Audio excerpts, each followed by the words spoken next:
from NBC News, this is Today with Katie Couric and Matt Lauer.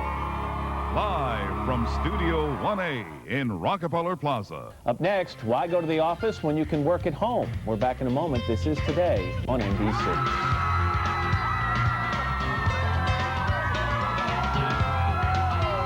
And this morning on Today's Money, home sweet home. When you call the IRS with a question about filing your tax return, you may be surprised who's answering your call and from where.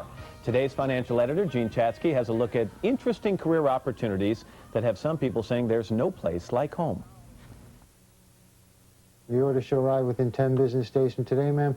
Thank you for calling the IRS. Peter Catanese handles hundreds of calls each week for the Internal Revenue Service, and he does it all from here, his home in southern New Jersey. Grab a cup of coffee and go to work, just like anybody else does. National Telecommuting Institute, a nonprofit organization that places disabled workers with at-home employment, uses internet technology to enable call center work to be done at home. The federal government has outsourced call center work overseas. And so what we're saying to the federal buyer is if you're willing to do that, we have a workforce here that suffers a 75% unemployment rate that is ready to go to work. For Peter, who was hit by a car nearly 30 years ago, traditional employment is not an option. I have an awful lot of pain from my knees and from other parts of my body, other joints. I can't work 8 hours a day. Okay, I can work 2, 3, maybe 4 hours.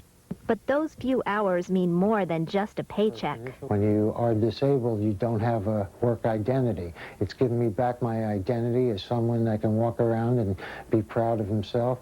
Colorado-based Alpine Access has been placing employees with home-based employment for years. Big-name businesses like 1-800-Flowers and Office Depot turn to their 4,000 employees to take calls. It's very hard to find work that you can do part-time, that's good work, that has good pay, that you can do from your home. And it results in happier employees. Can you help, Mama? Laura Voigt Jimenez knows all too well. My little boy, when he was 8 weeks old, we discovered that he had a brain tumor. And so with all of his medical issues, it just became impossible for me to work outside of the home. Now this stay-at-home mom finds time to be a stay-at-home employee for a credit finance company. Do you remember what the original one was? I give them a schedule of my availability that I can work, and then they just schedule my hours in those time frames. Another benefit? Not having to deal with this. Martha Libby's commute looks like this. No, I'm not going to use it. Her love of gardening made her the perfect match for 1-800-Flowers. I still like associating outside of the home and talking to people and doing customer service.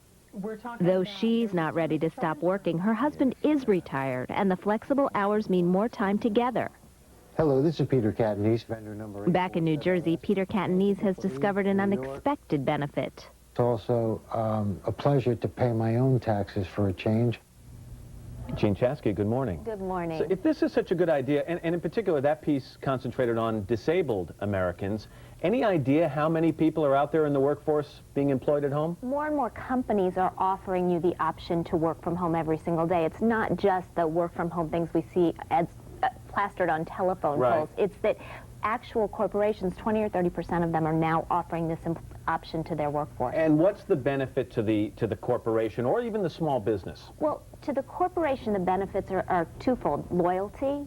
You give somebody the opportunity to work from home, you retain them longer. And cost. When you don't have to provide them with office space, it reduces your cost. And that's been very attractive the last couple of years. Now, let's look at some possible drawbacks from the employee's point of view. And one of them that I read about is that these people may not find themselves in line for promotions in the same way that people who are actually at the office find themselves. That's right, out of sight, out of mind. And that is a particular worry for people who feel like they could be on the fast track or who want to be mentored. If you're not actually in the office, you don't have that contact with your superiors, that can be a drawback. But for disabled people like we saw in the piece, it's the only way that they're able to work. Right, but for people who could actually go to the office, if they're told to work at home, they might actually feel shunned in some ways. Exactly, and you have to ask yourself, as as an employer if this is the right option for each particular person. It needs to be a decision that's made on an individual basis. If someone's receiving disability benefits, how does this impact their financial situation? They have to tread very carefully. If you're a disabled person and you start making more than $830 a month working full-time or $590 a month working part-time,